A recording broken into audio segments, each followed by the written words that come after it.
Good morning and welcome to Reading Wikis for You, where we read the wiki articles for you. And today we're going to be reading about the Primarch Perturabo of the Iron Warriors from the fictional Warhammer 40,000 universe. Now, just a quick reminder, on weekends we cover wikis from some of these fictional universes that I think are done really well, just to have some fun and, relax on the weekends. So, I hope you enjoy it. And as always, while we're reading, make sure you drop a comment down below so we know what you'd like us to read next. Perturabo is the Primarch of the Iron Warriors, one of the original 20 Space Marine legions. Bitter and feeling marginalized by the Imperium, he sided with Horus during the Horus Heresy and has since ascended to demonhood. He, like his Iron Warriors, had a natural affinity towards technology and cold logic, but lacked the strength of faith. History. Youth. According to Perturabo himself, he is estimated to have been born around 792 M30, when the Primarchs were scattered to the ends of the galaxy. Perturabo landed on a planet named Olympia. For at least a year, he was alone in the rural regions of Olympia and became a famed wanderer that would slay legendary beasts. However, he was first discovered climbing the mountains below the city-state of Logos with no memory of anything prior. The guards, having realized this was no normal child, brought him before Damokos, the tyrant of Logos. Damokos was intrigued by the child and brought him into his house and treated him as family. Damokos noticed the boy's overwhelming intellect and skill with everything from architecture to the arts to political debate to combat, and he became a wonder with which Logos secured alliances with other city-states. The young Perturabo, though he knew he was not of this world and was made by design as opposed to nature, was disgusted by the religious Olympians and believed in the cold logic of science and reason. Supposedly, Perturabo never trusted the Olympians and refused to return any affection given by Damokos. Damokos spent plenty of time with his new son, but never got anything in return. Perturabo shunned his siblings, Heracon and Andos, and only enjoyed the company of his foster sister, Calophone. Many saw Perturabo as a cold and brooding child, but when considered that he had been thrown onto a world with no idea of his origins or purpose, this is perhaps a little harsh. Nonetheless, Perturabo took the name not of venerated Olympian heroes, as was expected of nobility, but rather an ancient title for those with prodigious ability. Perturabo waged wars against rivals for his adopted father, and due to the many warring city-states of Olympia, gathered enormous experience in siege warfare.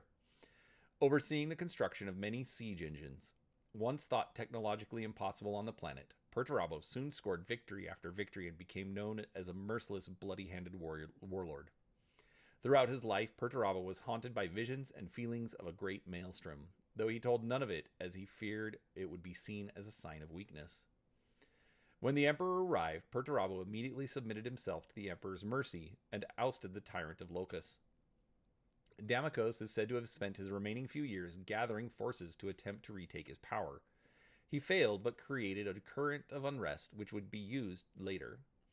Perturabo spent much time with his brother Magnus on Terra in his early days in the fledgling Imperium, attempting to discover the many secrets of mankind's past, and became particularly interested in the works of famous inventors.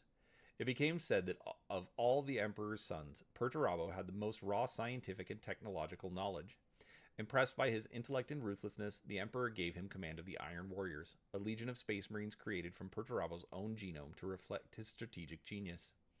Upon taking command of his legion, Perturabo reviewed the war record of his new forces. After heavily analyzing their record, effectiveness, doctrines, and practices, Perturabo found them wanting. His punishment was decimation. By lottery, 1 in every 10 legionaries was chosen to be beaten to death by his comrades. Such would be Perturabo's reign, brutal and unforgiving. Perturabo went on to lead his gene-forged sons on a lightning crusade against the planet of Justice Rock and its heretical black judges. Great Crusade. Perturabo established himself as efficient and highly capable, but also brutal, bitter, and envious. It is widely acclaimed that Perturabo was envious of Rogel Dorn. He was annoyed by his constant reminders of the perfection of the defenses on Terra. The other Primarchs also kept Perturabo at a distance. This might have been because of his supreme command of technology, far in advance of anything the other Primarchs could do. He is referred to as the Comrade, who devised the best plan to avoid the defenses of Overdog Mashog, an orc war boss, under attack by Leman Russ.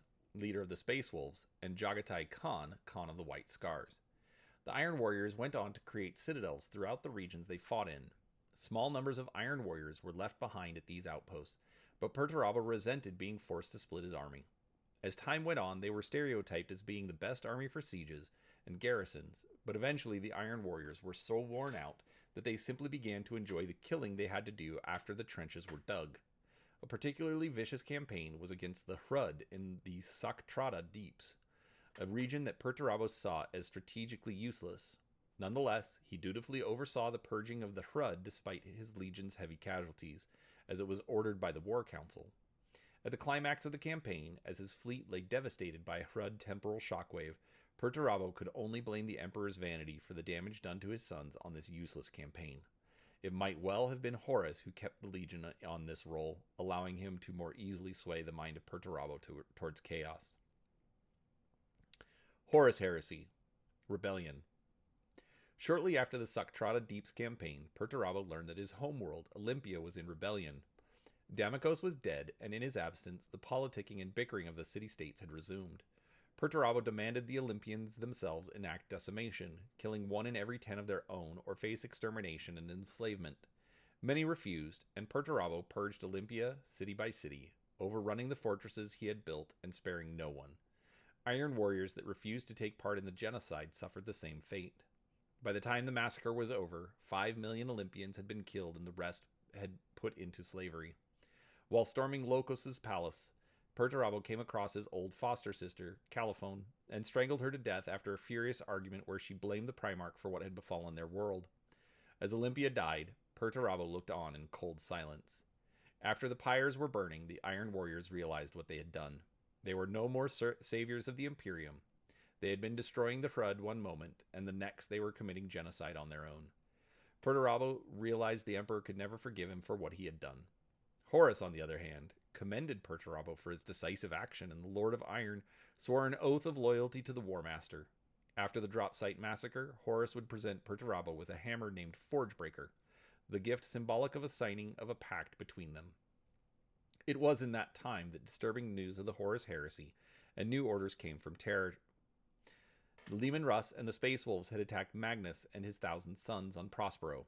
Horus had turned renegade with his legion, the Sons of Horus, besides some other legions. The whole of the Imperium was on the brink of a civil war.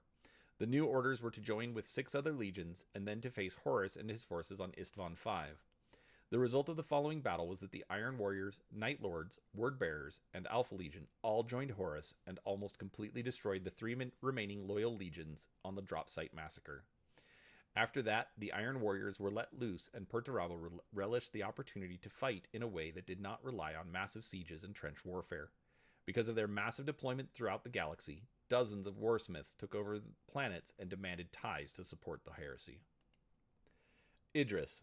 After the first siege of Hydra Cordatus, Perturabo was approached by Fulgrim, Primarch of the Emperor's Children, who promised the Lord of Iron near unlimited power. The two embarked on a quest to tip the balance of the rebellion in Horus's favor by journeying into the Eye of Terror and retrieving a weapon known as the Angel Exterminatus. After a brief boarding action with the Sisypheum, which Perturabo allowed to escape due to his disgust of Fulgrim's legion, the duo arrived in the Eye and quickly landed on the crone world of Idrris. Entering an ancient Eldar citadel known as the Amon Nishak Kailis, the Emperor's Children and Iron Warriors had to contend with an army of Wraithguard and Wraithlords that had awoken from their slumber. At the height of the vicious battle, Fulgrim attempted to betray his brother and slip away, but was pursued by Perturabo. Both soon arrived in a massive spherical chamber, and Fulgrim revealed to his brother that there was no Angel Exterminatus, but he rather was destined to become such a weapon on this world. Furious, Perturabo attempted to attack Fulgrim, but was drained of his power when Fulgrim activated the Maugatar stone that Perturabo had previously received under the guise of a gift. Now, with the Iron Warrior's Primarch's power in hand, Fulgrim revealed the purpose of his plan, to achieve apotheosis, better known as Daemonhood. However, just as Fulgrim was about to complete his ritual and achieve demonhood, Perturabo gathered enough strength to charge at his brother, but were interrupted by an ambush of Salamanders, Iron Hands, and Raven Guard who had been stalking the traitor fleet in search of vengeance since the drop site massacre. One of the loyalist Astartes, during the battle, shattered the Maugatar stone. freeing some of Perturabo's energy and giving him the ability to strike down Fulgrim with his Thunderhammer.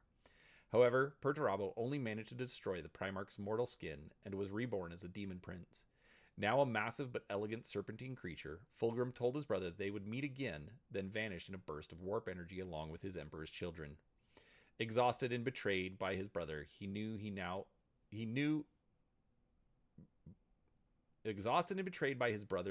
had now lost any trace of honor.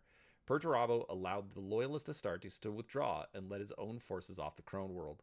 Looking to settle the score with Fulgrim and better understand the cosmic power he had witnessed, Perturabo ordered his fleet sail deep into the Eye of Terror. The Black Oculus. Perturabo and the Iron Warriors next found themselves trapped by the singularity in the heart of the Eye of Terror.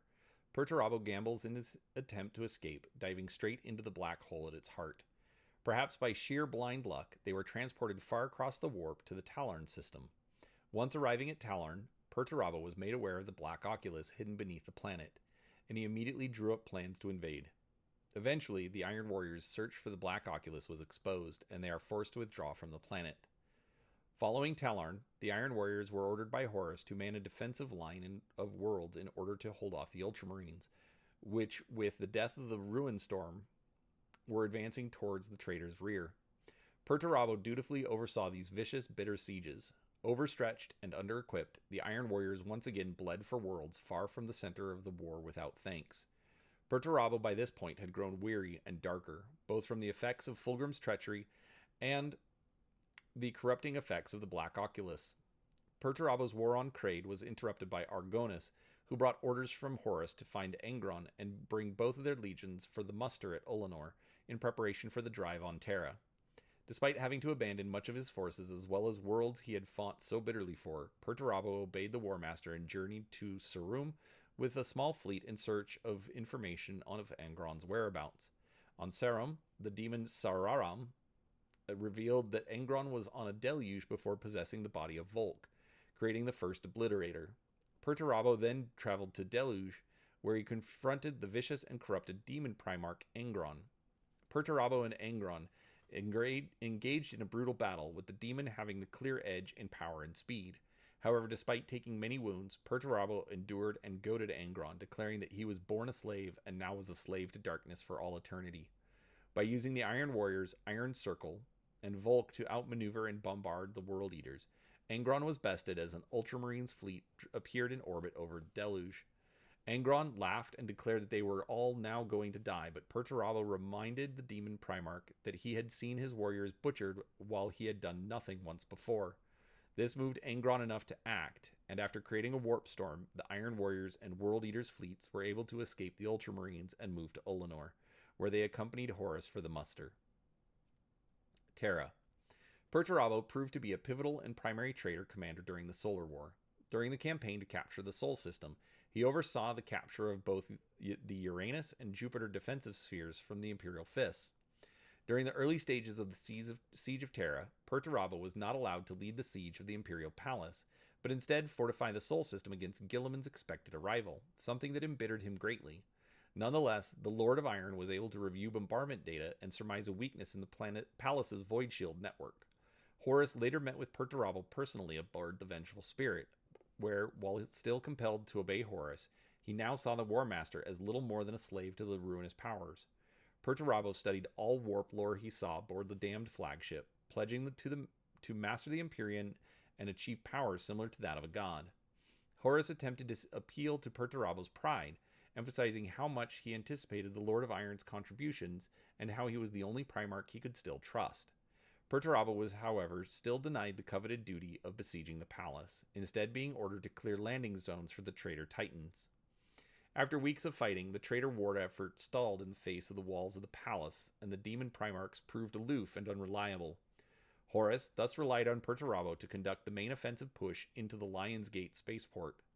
Hoping to overcome Dorn's traps with bluntness, Perturabo put Kroger in charge of the ground offensive while inserting Foryx and a unit of Iron Warriors behind enemy lines to seize key bridges into the spaceport.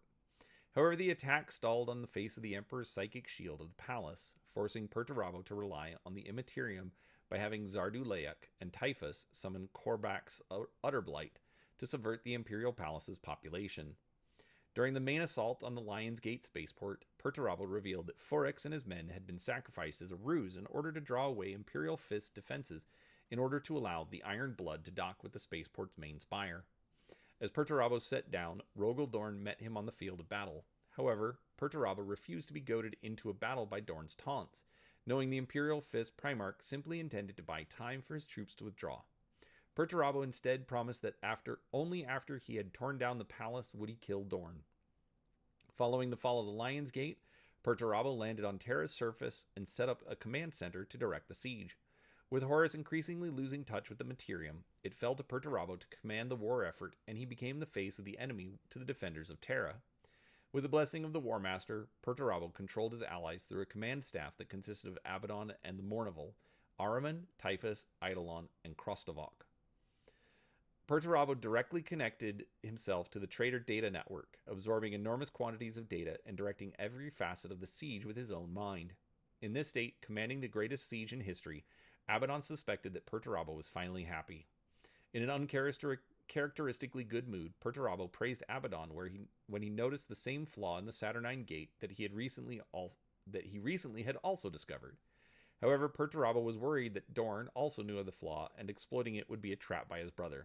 As a result, he allowed Abaddon and the Emperor's children to attack Saturnine and suffer the losses and humiliation that would come with it should the assault fail. Sure enough, Dorn had known of the flaw and ambushed the traitors as they attacked. After the setback at Saturnine, Perturabo began to despair over the state of his allies.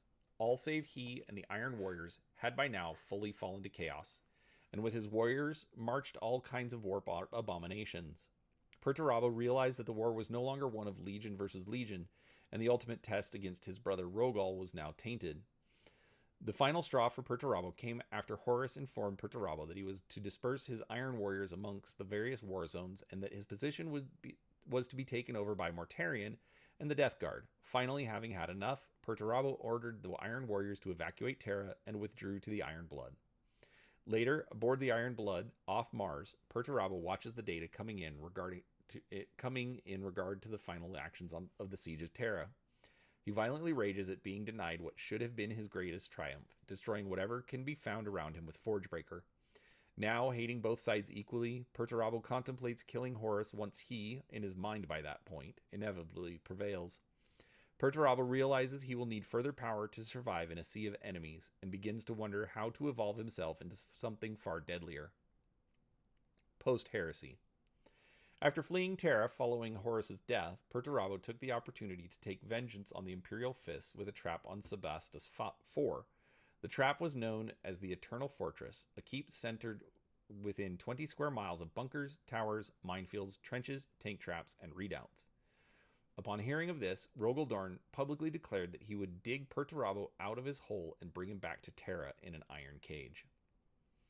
Rogel Dorn expected an honorable battle, but this was not to be. Beginning by isolating the 4 companies of the Imperial Fists from their orbital support, Perturabo began to carefully divide his enemy and destroy them piecemeal.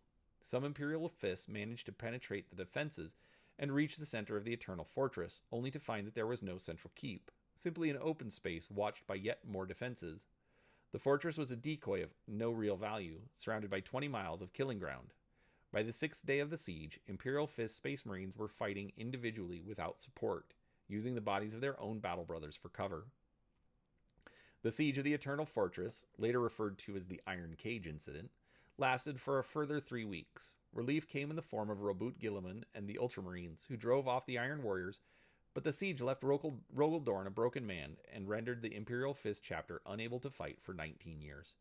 The gene seed of over 400 Imperial Fist was sacrificed to the Dark Gods, and Perturabo was elevated to the rank of Demon Prince of Chaos Undivided. Following this victory, the Iron Warriors fled to the Eye of Terror and secured a new demon world named Medrengard, crafting the terrible fortress world where his soldiers ruled in vast towers. Perturabo's stronghold, Fortress of Hate, is said to be the most redoubtable of fortress worlds. Today, the Iron Warriors give their greatest loyalty to Perturabo for saving them from sacrifice in the name of the Emperor. In 400 M32, Perturabo emerged once more to wreak havoc. Invoking Nurgle, Perturabo imbued an extremely contagious curse and released it into the mechanical systems of the Forge World of Toil.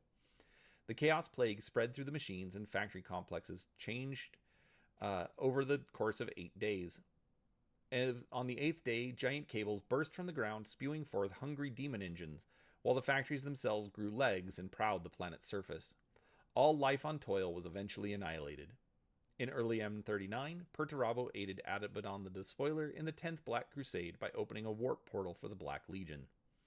Perturabo spent much of the subsequent millennia studying the defenses of Segmentum Obscurus and establishing a network of techno-cultist informants. After the 13th Black Crusade and the formation of the Great Rift, Perturabo unleashed 1,000 armies and coordinated them in a grand strategy against the most heavily defended worlds in Obscurus. After the formation of the Great Rift, he appeared to fight his brother Mortarion in the War of Rust and Ruin. Perturabo has collaborated with Vashtor the Arcaphane on many nightmarish technological projects. As such, he provided a complement of Iron Warriors to Vashtor to assault the Rock during the Arcs of Omen campaign. Wargear. Perturabo's primary weapon during the Heresy was the Thunderhammer Forgebreaker, a weapon that had previously belonged to Ferrus Manus before being given to him as a gift by Fulgrim. For protection, Perturabo wore a highly modified suit of Caphrakti pattern Terminator armor known as the Logos. One of the most advanced suits of its age, it was equipped with a wide variety of support systems, as well as a teleport beacon. The Logos was also equipped with a pair of 4-barreled wrist-mounted cannons. On the battlefield, Perturabo would sometimes ride a modified shadow sword known as Tormentor. Etymology. Perturabo is Latin for I will disturb. His name may derive from the word perturbed, which means anxious or upset. It may also relate to the motto of occultist Aleister Crowley, Perdurabo, meaning I shall endure. Trivia. The earliest mention of Perturabo is from Realm of Chaos, The Lost and the Damned. On one world, a black sun stands in a white sky, and smoky threads pour from it into a tangled black city. This is said to be the homeworld of the demon prince Perturabo, formerly the Space Marine Primarch of the Iron Warriors. All right, hope you enjoyed that. If you did, again, hit that thumbs up. Make sure you're subscribed to the channel, and come back next time after you put your comments down so we know what to read next. So, thanks for watching, and we'll talk to you then.